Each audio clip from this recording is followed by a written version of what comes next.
sebab ni most often ask question Ustaz. Boleh tak kalau kita pegang satu mazhab ataupun kita ubah-ubah mazhab mengikut keadaan yang sesuai? Ubah-ubah mazhab ni bergantung kepada ubah mazhab ni macam talfiq. Talfiq ni campur-campur mazhab. Sebenarnya ada beberapa isu yang kita kena lihat. Sebahagian pengkaji, okey, bukan ulama mujtahid tapi pengkaji yang dia boleh baca dalil, dia nampak macam dalam bab ni mazhab ni lebih kuat daripada mazhab yang dia pegang. Asalnya dia mazhab Syafi'i sebagai contoh. Ada bab yang dia nampak macam mazhab Hanafi dalam bab ni lebih praktikal sebagai contoh. Dia nak amalkan mazhab Hanafi. Untuk pengkaji boleh. Dalam bab zakat sebagai contoh, dia nampak macam mazhab yang kita ikut ni agak rigid. Dia nak cari mazhab yang lebih luas, dia boleh untuk pengkaji.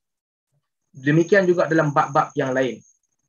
Mazhab yang kita ikut ni nampak macam tidak memberi jalan keluar di sini dalam bab, terutamanya dalam perbankan Islam sebagai contoh. Ramai ulama yang beralih mengikut pandangan mazhab Maliki dan Hanafi kerana dia agak lebih longgar di situ. Untuk pengkaji ada maslahah boleh. Untuk orang awam, mereka mengikut guru yang mengajar mereka. Guru ni kita pun tak tahulah, guru tu kalau dia ikut 100% mazhab Syafi'i, Syafi'i lah yang kita belajar. Kalau guru tu dia ikut mazhab campur-campur, dia pun pengkaji juga, itulah yang kita belajar daripada dia. Orang awam tak diwajibkan mengikut mazhab secara spesifik, tak wajib. Dia hanya belajar agama sekadar kemampuan dia, dengan guru dia ajar dia ikut.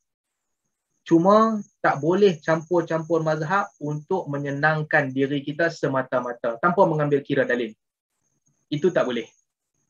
Dia tengok dalam banyak-banyak mazhab ni paling senang, dia ambil dalam bab ni. Tengok mazhab lagi satu, dia nak ambil bab ni pula yang paling senang, itu tak boleh.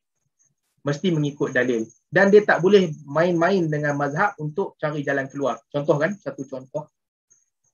Dalam mazhab Maliki, rukun kahwin 5. Rukun kahwin 5 kan?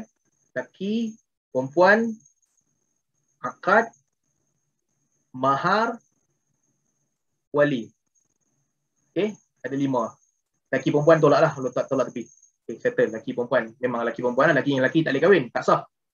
Tak kira lah dia buat upacara dalam masjid kan, memang tak sah juga. Perempuan dengan perempuan pun tak boleh kahwin. Mahar, akad dengan wali. Baik. Mengikut sorry. Okey, mahar, akad dan juga saksi. Sorry, mahar, akad, wali, saksi. 3, lupa dah. Okey, akad, wali, saksi. 3. Baik, akad, wali, saksi. Baik, ini 3. Tolak laki perempuan tak sebelah tadi. Akad mesti ada ijab kabul, wali dan juga saksi. Baik. Mengikut mazhab Syafi'i, ketiga-tiga ini mesti ada. Tak boleh hilang. Mesti ada akad, mesti ada wali dan mesti ada 2 orang saksi. Kalau tidak, perkahwinan dianggap tak sah. Laki perempuan dah ada lah tadi, tak sebelah. Ni cerita pasal 3 rukun ni. Mengikut mazhab Maliki, dalam mazhab Maliki, saksi tak diperlukan. Saksi tak perlu. Yang penting i'lan. Bagi tahu ke orang perkahwinan dah memadai. Tak perlu saksi pun. Jadi Imam Malik punya pandangan, ada laki, ada perempuan, ada akad, ada wali yang kahwinkan mereka, selesai dah memadai. Cukup. Tak perlu ada saksi, tak apa. Ikut mazhab Hanafi pula, saksi kena ada. Kalau tak ada saksi, tak sah perkahwinan. Mesti ada orang saksikan perkahwinan itu. Tetapi wali tidaklah menjadi rukun. Kalaulah wali dia pergi jauh, hilang wali dia.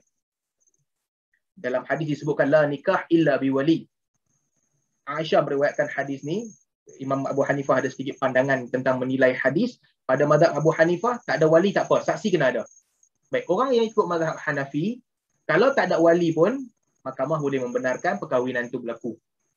Terutamanya bapak hilang. Bapak tu kahwin dengan mak dia, lepas beranak hilang, tak jumpa terus.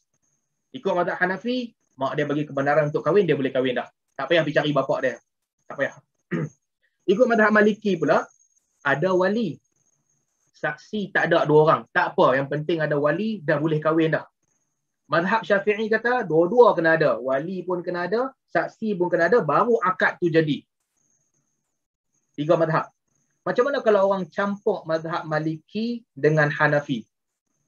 Dia fikir, dia pakai logik. Ikut mazhab Hanafi, wali tak payah. Wali letak tepi. Ikut mazhab Maliki pula, saksi tak payah. Saksi letak tepi. Apa yang tinggal? Tinggal lelaki perempuan akad. Duduk 2 orang, lelaki perempuan akad. Dia kahwin terus. Sah tak sah? Tak sah. Tak boleh. Maka ini yang maksud saya tadi. Bercampur aduk mazhab ni, pengkaji boleh. Orang awam mereka mestilah mengikut para asatizah ataupun para pengkaji yang mengkaji Al-Quran dan juga sunnah dan juga fatwa-fatwa ulama. Dia tak boleh campur sesuka hati. Ataupun orang awam yang ada kemampuan untuk membaca buku-buku fiqh dan dia yakin akhirnya dalil mazhab ni lebih kuat di sini kerana mengikut dalil, itu boleh. Selagi mana tak keluar daripada mazhab-mazhab mu'tabar. Ataupun dia membaca hadis-hadis Nabi SAW, dia baca Sahih Bukhari ke, dia baca Sahih Muslim, dia faham satu hukum.